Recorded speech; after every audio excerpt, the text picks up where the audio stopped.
Welcome to the College Admissions Process Podcast presented by Prep Expert. Prep Expert offers live online SAT and ACT courses with the best score guarantees, instructors, and curriculum. Go to prepexpert.com to guarantee your child's success. I'm also excited to share my book, Straight from the Admissions Office, a review of my biggest takeaways from the first few hundred podcast episodes. It's packed with direct insights from admissions professionals and practical tips to help students and their families navigate the college admissions process. You can find all of the information in the show notes. Welcome to The Cap, where we are here to speak with college reps and other professionals in the field of college admissions to help answer all your questions and guide you through every step of the process. So if you're serious about college admissions, you've come to the right place. Are you ready? Let's talk about it. And now, here's your host, Dr. John Durante. Welcome to The Cap, the College Admissions Process Podcast. I am your host, John Durante, and it gives me great pleasure to introduce to you today Tyler from California. Now, Tyler is here as part of the series where I'm interviewing current college students to talk about their experience in terms of the college process as they went through it throughout their high school experience. And also, we're going to talk to them about giving insights and tips to students and families that might be going through it now. So, Tyler, thank you so much for being here today. How are you? Doing all right, John. Thank you for having me. It's an honor and a pleasure. So, Tyler, let's start with a quick introduction. Tell everyone where you're from and which high school did you attend, where are you currently enrolled, and what year are you entering college? Yeah, so hi, my name is Tyler. I'm from the Bay Area. I went to San Ramon Valley in Danville, California. I'm currently enrolled at UCLA, and I'm a rising senior in college. Fantastic, Tyler. And looking back at your own high school experience, when did you begin seriously thinking about the college search process? I started thinking about college seriously pretty late, in my opinion. I started thinking about it like junior year of high school, when I really should have been thinking about it earlier, like freshman, sophomore year. I wish I considered it earlier and like tried harder in those earlier years of high school. Well, we appreciate that. So you started in junior year and you're already reflecting back, thinking that you probably should have started earlier in terms of freshman year, which most people would actually agree with you to at least just start thinking about it, right? So that it's a little bit more Exactly. seamless. So, Tyler, did you work with a school counselor, private college counselor, or did you manage the process completely on your own? I worked with my parents on it a lot. Both my parents are college educated. My dad went to Berkeley. My mom went to UCLA. So they know the process, and sure, things have changed, but we all understand the process. Fantastic. And what about your school counselor in the high school that you went to? Were they much help during this process? I never really leaned on my school counselor. I probably should have, but they were never really much help to me. I feel like I knew ultimately what was going down, and they never gave me anything that I didn't know. Understood. Understood. So, what were the most important factors to you, Tyler, when choosing where to apply, such as the size of the college, location, campus vibe, majors, or was it something else? For me, I really wanted to be in California. I really love the state here. It's where I grew up. It's where I plan to spend the majority of my life. And so going to a prestigious school that, I was interested in, that excited me, that was really something that I looked for. I didn't care too much about like the campus vibe or major because I feel like I can get along with a lot of people anywhere. And so it's what you make of it where you go to college, in my opinion. So I made sure that like I got a school that was rigorous enough for me. I got a school that was in a good location, and I got a school that was exciting to me. And to me, that's all I really needed. Yeah, so it definitely sounds like you had a lot of direction in terms of what you were looking for. You wanted to continue living in the great state of California. Just curious, Tyler, how many schools did you visit, and how did those visits influence your list or final decision in terms of where to apply? I primarily visited California schools. So a lot of UCs, Berkeley, UCLA, San Diego, SB, but also CSUs like Cal Poly, San Diego State. Um, and the one out of state one I visited was University of Oregon, the Ducks.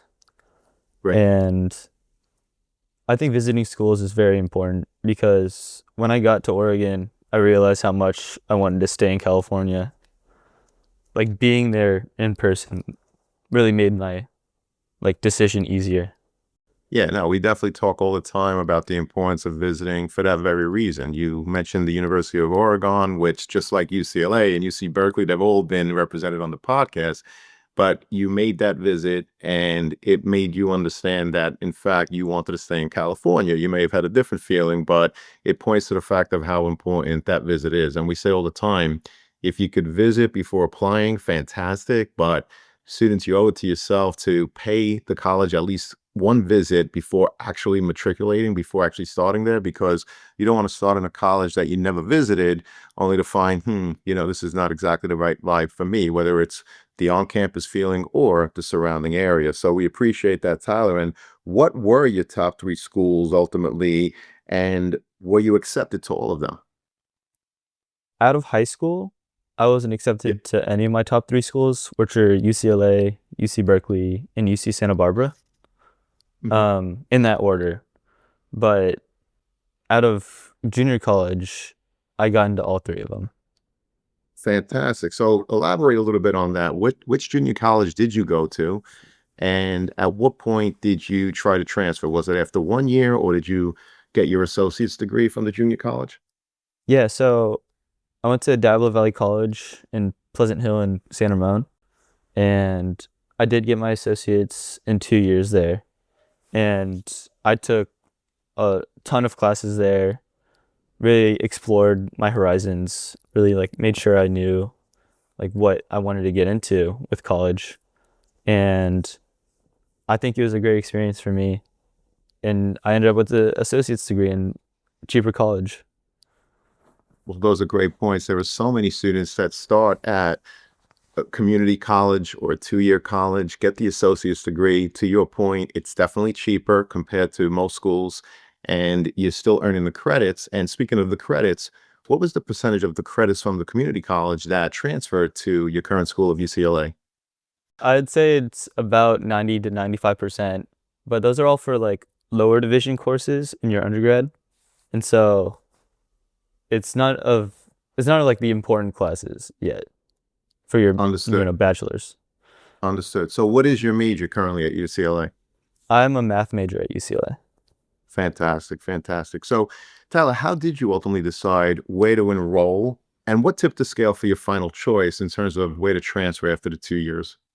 Yeah, so coming out of community college, I really didn't expect to get into either Berkeley or UCLA. And those were like my two big schools. Like I said earlier, my dad went to Berkeley, my mom went to LA. And so there was pull from both sides of my parents. And, you know, I was very split between the schools. They're very similar in like prestige and like ranking. It's like they're very similar in every like world ranking or online ranking or whatever. And so I visited both. I really like both. I live near Berkeley. It's like a 30-minute drive from me. And I was so indecisive that over the course of a few months, I still undecided and the deadline was coming up. And so I was like, man, might as well just flip a coin. And so I get this coin, heads Berkeley, tails UCLA. I flip it, spins, does the thing, lands on Berkeley. Wow. And And you ended up so, going to UCLA and, though. and yeah, and when it landed on Berkeley, I had like, I felt like so like sad. And so I knew like, man, I have to go to UCLA. I think UCLA just excited me more. And yeah, I just really needed, to flip that coin and see my decision be made for me and like not like it. Yeah, so UCLA definitely sounded, as the right fit, which I'm sure mom was very happy, and I'm sure dad is very happy for you as well. So Yeah. now that you've completed, a full year at UCLA, what surprised you most once you actually got to campus, right? What surprised you that wasn't easily visible when you visited before matriculating? Oh man. Um, I mean, the thing that surprised me the most was the difficulty of classes. Hmm. I really worked like hard during my junior college. Like I worked like the hardest I've ever have in my life. And like just taking classes on classes and then transferring to UCLA, the level is just different. Like three classes equivalent to like seven at my community college. So I realized I needed to put the time in, go to office hours, meet people to make study groups in, because I feel like I learn best when like I'm learning like with my peers. And so I had to build all these habits and just get to the level of the school. Well, I think that's great that you mentioned, first of all, the rigor of the coursework, which is something that students need to be mindful of, but also the fact that you're building study groups to help each other, right, with peers to get through your classes. And I know that you said you're a math major, which is not an easy major. So I could totally understand, wanting that cohort to help each other out through those courses, which of course are difficult. So if you could go back and redo the college search, Tyler, what's something you would have done differently or considered more carefully now that you've been through it? I wish I looked at more prestigious schools or like more private schools like Stanford, all the Ivies, and I wish I just applied, you know. I wish I just tried my hardest to get my foot in the door just to like see what I could do. I didn't really like, UCLA is my dream school, and so I'm very happy where I am, but I just wish I saw like what the opportunities were more so when applying to schools. So what made you hesitate when you were going through it to not apply to schools like Stanford and, as you mentioned, some of the Ivies? I didn't feel like it was necessarily realistic for me to get into those schools. And so I didn't want to pay the fee to apply to those schools. But after Understood. getting into Understood. UCLA and Berkeley, I felt like there was a slight possibility. And so I kind of wish I tried after. But Right. in the moment, I didn't really care. Right. So I think that's a great lesson for students to make sure you have a balanced list of your reach schools, your target schools, and your likely schools. So we appreciate that insight. And Tyler, what advice would you give to students who are considering your school, specifically UCLA? Oh, man. I mean, it's the best public university out there. It's definitely a work hard, play hard school.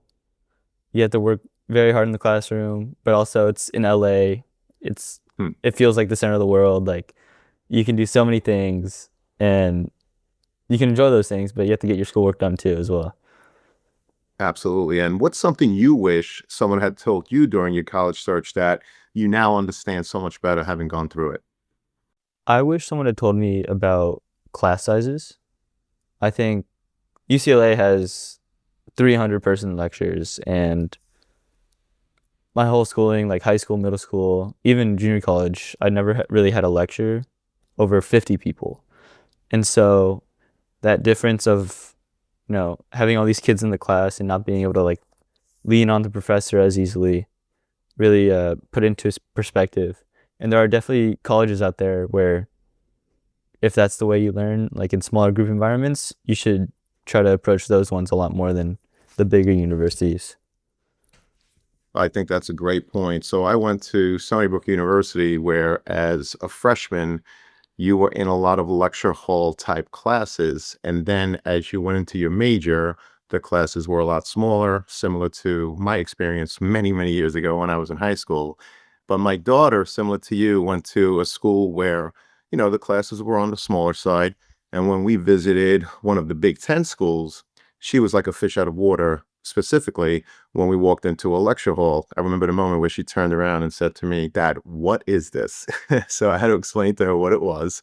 And she realized quickly that for her, that wasn't the right fit. It certainly would have been the right fit for me, but not for my oldest daughter. So again, emphasizing the importance of visiting, but also knowing what to look for. So your point about class size is a really good one. So thank you for sharing that. Now, this has been an awesome conversation, Tyler. And before we get to the last question, I'm just curious, is there a question that I didn't ask you or a topic that simply didn't come up that you'd like to leave with us now?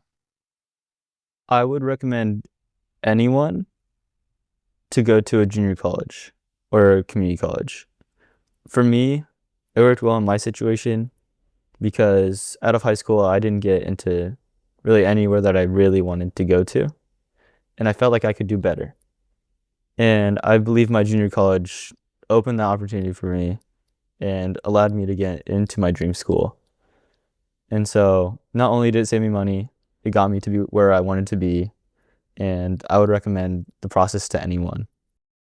Well, fantastic. And thank you so much for sharing that. And there are so many great 2-year schools out there. And I know so many students that do exactly what you're describing. They go to the 2-year school to save money, get their core curriculum out of the way, and then transfer to amazing schools such as UCLA. And of course, you were accepted to UC Berkeley. So your story truly is inspirational, and we really appreciate your time today.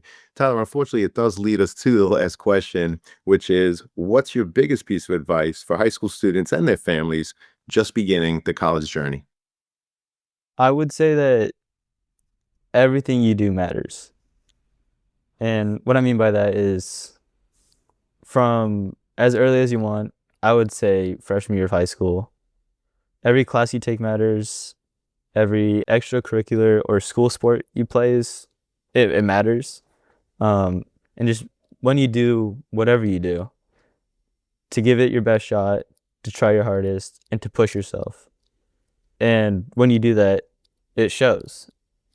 Even when it's on a piece of paper, it shows that you tried, and it shows that you're pushing yourself as a person. And I think schools love that. And that's honestly how I think I got into the schools I've gotten into. Well, I think you're absolutely right. Schools absolutely love that, especially when you're showing your authentic self and you're talking about why you do it, what is your motivation. It definitely does come through, even on a piece of paper, which of course is the college application. Tyler, you are awesome. This was awesome. I can't thank you enough for contributing to this great series of conversations with current college students. I hope to have you back again, and good luck to you with UCLA and everything else you do moving on. Thank you, John. Thank you for having me.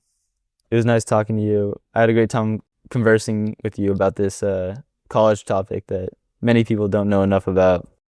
Well, you're absolutely right, and the honor was truly all of mine. So thank you so much, Tyler. And to everyone out there, good luck with the college search. Take care all, and best wishes. Thank you for joining us on this episode of The CAP, the College Admissions Process Podcast. We hope you enjoyed the show. If you did, please don't forget to tell a friend.